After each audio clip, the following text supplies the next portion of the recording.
అండి అందరికి. Welcome to our channel.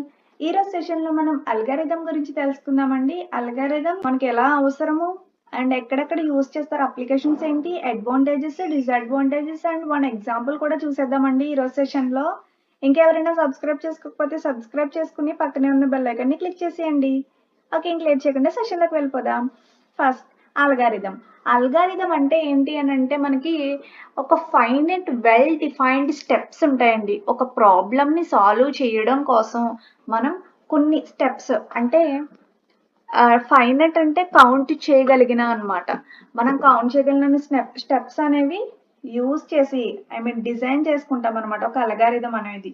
ఈ అల్గారిథం అనేది మ్యాథమెటికల్ ప్రాబ్లం ఏదైనా ఉంటే కనుక అది సాల్వ్ చేయడానికి కూడా, ప్రొసీజర్ చేయడానికి కూడా ఇది యూజ్ చేస్తాం అనమాట. కొన్ని స్టెప్స్ అనేది యూజ్ చేసి ఫైనైట్ నెంబర్ ఆఫ్ స్టెప్స్ అనేవి మనం డిజైన్ చేసి మ్యాథమెటికల్ ప్రాబ్లమ్స్ ఏమైనా ఉన్నా సరే వాటిని సాల్వ్ చేయడానికి అల్గారిథం అనే దాన్ని యూజ్ చేస్తాం అనమాట.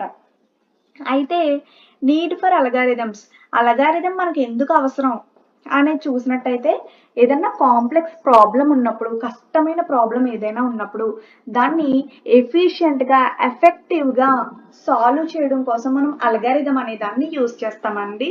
ఇది ఆటోమేటిక్ ప్రాసెస్ అనమాట. ఎందుకంటే ఏదైనా ప్రోగ్రామ్ అనేది ఇచ్చినప్పుడు మనకి రిలయబుల్గా ఉండాలి, ఫాస్ట్గా క్యాలిక్యులేట్ చేసేయాలి, అది ఈజియర్గా ఉండాలి, మనకు అర్థం చేసుకోవడానికి కూడా బాగుండాలన్నమాట. ఇవన్నిటిని చేయడం కోసం కూడా మనకి అల్గారిథం అనేది అవసరం అని చెప్తాం. అయితే మనం హ్యూమన్స్ అనేవాళ్ళు మనం డిఫికల్ట్ టాస్క్లు ఏమైనా ఉంటే వాటిని సాల్వ్ చేయలేం కదండి. అలాంటివి కూడా సాల్వ్ చేస్తాయి కంప్యూటర్స్. ఈజీగా మనం ప్రాబ్లమ్స్ని సాల్వ్ చేసుకోవడం కోసం అల్గారిథమ్స్ అనే వాటిని డిజైన్ చేసుకుంటాం. అయితే ఇది ఎక్కువగా ఎక్కడ యూజ్ చేస్తారంటే మ్యాథమెటిక్స్లో యూజ్ చేస్తారు అల్గారిథమ్స్, లేదనుకుంటే కంప్యూటర్ సైన్స్లో యూజ్ చేస్తారు, ఇంజనీరింగ్లో యూజ్ చేస్తారు, ఫైనాన్స్లో అండ్ డేటా అనాలిసిస్లో కూడా మనకి అల్గారిథమ్స్ అనే వాటిని యూజ్ చేస్తారనమాట.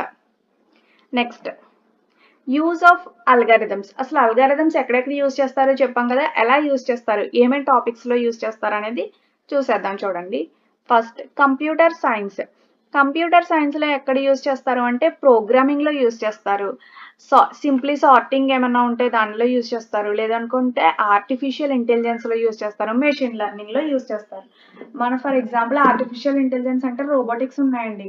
రోబోటిక్స్ మనం మనిషిలాగే వర్క్ చేయాలి అంటే దానికి ఒక అల్గారిథం ఇస్తారు, ఎలా వర్క్ చేయాలి ఏంటి అని చెప్పి అల్గారిథం ప్రకారమే అది నడుచుకుంటుంది.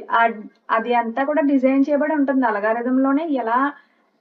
ఎలా మాట్లాడాలి, ఎలా ఉండాలి అని చెప్పి అక్కడే మనం డిజైన్ చేసుకుంటాం అనమాట. అల్గారిథం పెట్టిన దాన్ని బట్టి మాత్రమే అవి ఉంటాయి. నెక్స్ట్ మ్యాథమెటిక్స్లో ఎలాగా అంటే ప్రాబ్లమ్స్ని సాల్వ్ చేయడంలో యూజ్ చేస్తాం. అంటే లీనియర్ ఈక్వేషన్స్ కానీ, షార్టెస్ట్ పాత్ కానీ, ఆప్టిమైజేషన్ కానీ, ఇలాంటి వాటిలో మ్యాథమెటిక్స్లో మనం అల్గారిథమ్స్ అనే దాన్ని యూజ్ చేస్తాం. Next operations research. ఆపరేషన్స్ రీసెర్చ్లో కూడా మనం అల్గారిథమ్స్ అనేవి యూజ్ చేస్తాం. ఆప్టిమైజ్ లాజిస్టిక్స్లో కానీ, ట్రాన్స్పోర్టేషన్లో కానీ, రిసోర్స్ అలొకేషన్లో కానీ అల్గారిథమ్స్ అనేవి యూజ్ చేయడం జరుగుద్ది.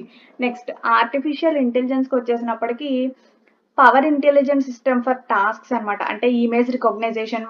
ఫర్ ఎగ్జాంపుల్ మనం మొబైలే తీసుకున్నాం అనుకోండి, మన మొబైల్లో లాక్ పెట్టుకుంటాం, మనం ఫోటో పెట్టుకుంటాము, అది లాక్ అనేది మన ఫోటో చూడగానే అంటే ఐ లెన్స్ అనేదాన్ని అది స్కాన్ చేసేసి మనమా కాదా అని చెప్పేసి అప్పుడు లాక్ అనేది ఓపెన్ అవుతుందండి. ఇది ఆర్టిఫిషియల్ ఇంటెలిజెన్స్. ఇలాంటి టైంలో కూడా మనం అల్గారిథమ్స్ అనే వాటిని యూజ్ చేస్తారు. అంటే మనం ఇంకొకటి ఏంటంటే ఎగ్జాంపుల్ స్పీచ్ అనేది యూజ్ చేసామనుకోండి, మనకి టైపింగ్ అనేది వచ్చేస్తుంది కదా, అలా మన లాంగ్వేజ్ కూడా అర్థం చేసుకునే అంత టెక్నాలజీ అనేది ఇప్పుడు మనకి వచ్చేసింది. డెసిషన్ మేకింగ్ ఒకటి. ఇలా అంటే కరెక్టా కాదా, మనం తంబిచ్చినా సరే, మనం పెట్టుకున్న ఫింగర్ ప్రింట్ అయినా సరే, మన ఫింగర్ అయితే మాత్రమే లాక్ అనేది ఓపెన్ అవుతుందండి. అంటే మొత్తం స్కాన్ చేసి కరెక్టా కాదా అనే డెసిషన్ తీసుకుని మాత్రమే అది వర్క్ చేయగలదు. ఇదంతా కూడా మనం ఇచ్చే అల్గారిథం బట్టే ఉంటుందండి. నెక్స్ట్ డేటా సైన్స్ చూసినట్టయితే అనలైజ్ అంటే లార్జ్ డేటా సెట్స్లో మనకి అనలైజ్ చేయాలి, మనకి మీనింగ్ఫుల్ ఇన్ఫర్మేషన్ మాత్రమే ఎక్స్ట్రాక్ట్ చేసుకోవాలి అనుకున్నప్పుడు అల్గారిథమ్స్ అనేవి యూజ్ చేస్తారండి. మార్కెటింగ్లో కానీ, హెల్త్ కేర్లో కానీ, ఫినాన్స్లో కానీ మనకి అల్గారిథమ్స్ యూజ్ చేస్తారు, డేటా సైన్స్కి సంబంధించి అనమాట. నెక్స్ట్ అల్గారిథం యొక్క ప్రాపర్టీస్ ఏంటి అని చూసుకున్నట్టయితే ఇది క్లియర్ అండ్ అన్అంబిగ్యూయస్ అంటాం. అంటే క్లియర్గా ఉండాలి. మనకి ఏదైనా సరే ప్రాబ్లం తీసుకున్నప్పుడు క్లియర్గా ఉండాలి, స్పష్టంగా ఉండాలన్నమాట. ఈచ్ స్టెప్, ప్రతి స్టెప్ కూడా మనకి ఖచ్చితంగా ఉంటుంది. దానికి ఓన్లీ వన్ ఇంటర్ప్రిటేషన్ మాత్రమే ఉంటుందన్నమాట. Next, well defined inputs. ఇందులో మనం ఈ అల్గారిథంలో 0 నుంచి ఎన్ని ఇన్పుట్స్ అయినా సరే ఇవ్వచ్చు, అవి క్లియర్గా స్పెసిఫైడ్ చేస్తుంది. Next, well defined outputs.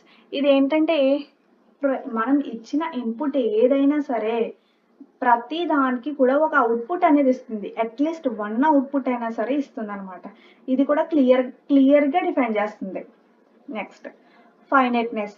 ఫైనైట్నెస్ అంటే ఏంటంటే మనం అల్గారిథం అనేది కొన్ని స్టెప్స్ ఇచ్చిన తర్వాత, ప్రాసెస్ అంతా కూడా కంప్లీట్ అయిపోయిన తర్వాత అది టెర్మినేట్ అయిపోతుందండి, అంటే స్టాప్ అయిపోతుంది అనమాట. మనం ఎలా అయితే అల్గారిథం డిజైన్ చేసుకుంటామో అలా మాత్రమే అది వర్క్ చేస్తుంది. ఫైనైట్నెస్ అంటే ఫైనైట్ నెంబర్ ఆఫ్ స్టెప్స్, మనం ఇచ్చిన స్టెప్స్ అనేవి కంప్లీట్ అయిపోయిన తర్వాత ప్రాసెస్ అనేది టెర్మినేట్ అయిపోతుంది అల్గారిథంలో. అంటే ఏంటంటే మనం ఇచ్చిన ప్రాసెస్ అనేది కంప్లీట్ అయిపోయిన తర్వాత టెర్మినేట్ అవ్వకుండా లూప్ కింద మనకి మళ్ళీ కంటిన్యూషన్ అలా అవ్వకుండా ఉంటుందండి అల్గారిథం ఇచ్చిన తర్వాత. అది దాని యొక్క ప్రాపర్టీ. ఒకవేళ లూప్ బేస్డ్ కండిషన్స్ ఉంటాయండి. అంటే ఫర్ ఎగ్జాంపుల్కి నెంబర్స్ తీసుకున్నప్పుడు కొన్ని నెంబర్స్ ఇచ్చి నాకు <40 ఎక్కడున్నాయో నాకు చెక్ చేయాలి. ఇన్ని నెంబర్స్ ఇచ్చాను, ఒక 10 నెంబర్స్ ఇచ్చి అందులో 5 ఏమో ఫైండ్ అవుట్ చేయాలి నాకు <40 అనుకున్నాం అనుకోండి. మనకి ప్రతి నెంబర్ చెక్ చేయాలంటే ఫస్ట్ ఒక నెంబర్ తీసుకుంటుంది, ప్రాసెస్ అంతా చేస్తుంది, అది అవుతే అవుట్పుట్ కింద పెడుతుంది. లేదు అనుకోండి అది కాదు అని చెప్పేసి మళ్ళీ సెకండ్ నెంబర్ తీసుకుంటుంది. అలా లూప్ కింద కంటిన్యూ అవుతుంది. ఇలా లూప్ కండిషన్స్ ఇచ్చినప్పుడు కూడా మనకి కండిషన్ ఎక్కడ వరకు అయితే ఇచ్చామో అక్కడ వరకు మాత్రమే అది చెక్ చేయడం జరుగుతుంది. అప్పుడు తర్వాత అంతా కూడా ప్రాసెస్ అనేది టెర్మినేట్ అయిపోతుంది అనమాట. ప్రాసెస్ అయిపోయిన తర్వాత టెర్మినేట్ అయిపోతుంది. ఇదేనండి ఫైనైట్నెస్ అంటే. ఇది అల్గారిథం యొక్క ప్రాపర్టీ. Next, effectiveness. ఇది ఏంటి అంటే అల్గారిథంలో ప్రతి స్టెప్ కూడా ఈజీగా కన్వర్టబుల్ అవుతుంది అనమాట. ఈజీగా మనకి ప్రోగ్రామ్ స్ట్రక్చర్స్లో కన్వర్టబుల్ అవుతుంది అని చెప్తాం. Next, deterministic. మనం అల్గారిథం ఇచ్చిన తర్వాత ప్రతిదీ కూడా సేమ్ అవుట్పుట్ ఇచ్చామనుకోండి, సేమ్ ఇన్పుట్ ఇచ్చామనుకోండి, అల్గారిథం అని కూడా సేమ్ అవుట్పుట్ని ప్రొడ్యూస్ చేస్తుంది. అంటే మనం 2+3 అని ఇచ్చామనుకోండి, ఫస్ట్ టైం 5 అనే అవుట్పుట్ వస్తుంది. మళ్ళీ అది రిమూవ్ చేసేసి మళ్ళీ డిజైన్ చేసినప్పుడు కూడా 2+3 ఇచ్చామనుకోండి, ఆ అవుట్పుట్ అనేది మనకి 5 అని ఇస్తుంది కానీ 6 అని ఇవ్వదండి. అంటే అల్గారిథం ఎప్పుడు కూడా కరెక్ట్గా క్లియర్గా మనకి రిజల్ట్ అనేది ఇస్తుంది కానీ మిస్టేక్స్ అనేది ఇవ్వదన్నమాట. సేమ్ అవుట్పుటే ఇస్తుంది అని చెప్తాం. ఇది లాంగ్వేజ్ ఇండిపెండెంట్ అండి. అంటే మనం ప్రోగ్రామింగ్లో ఎనీ ప్రోగ్రామింగ్ లాంగ్వేజ్, ఏ ప్రోగ్రామింగ్ లాంగ్వేజ్లో తీసుకున్నా సరే మనకి రిజల్ట్ అనేది సేమ్ రిజల్ట్ ఇస్తుంది. లాంగ్వేజ్ ఇండిపెండెంట్, లాంగ్వేజ్ మీద ఇది డిపెండ్ అవ్వదు.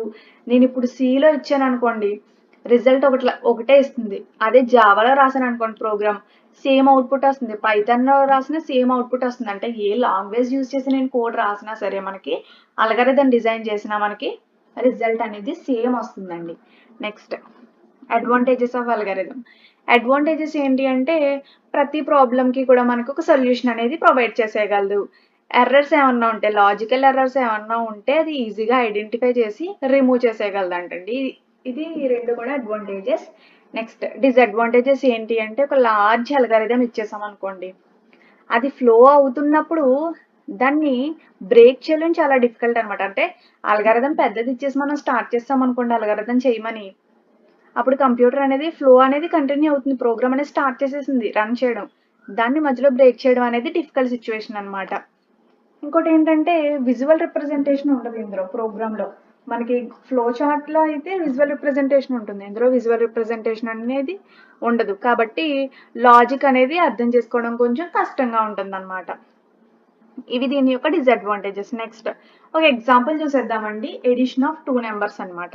స్టెప్ 1లో మనం స్టార్ట్ చేస్తాము, same flow chart and algorithm కూడా సేమ్ అండి. ఈ అల్గారిథం అయితే మనం ఎంటర్ చేస్తాము, ఇన్ఫర్మేషన్ రాస్తాము. ఫ్లో చార్ట్ అయితే మనం గ్రాఫికల్ రిప్రజెంటేషన్ డయాగ్రామ్స్ రూపంలో చూపిస్తాం అనమాట, అంతే. స్టెప్ 1లో మనకి స్టార్ట్ అవుతుంది. స్టెప్ 2లో వచ్చేసి ఫస్ట్ నెంబర్ ఇన్పుట్ ఏదైతే ఉంటుందో ఒక నెంబర్ తీసుకుంటుంది. సెకండ్ స్టెప్లోకి వచ్చేసినప్పటికి ఇన్పుట్ సెకండ్ నెంబర్ బి అని తీసుకున్నది. ఫోర్త్ స్టెప్కి వచ్చేసినప్పటికి మనం ప్రాసెస్ అవ్వాలి.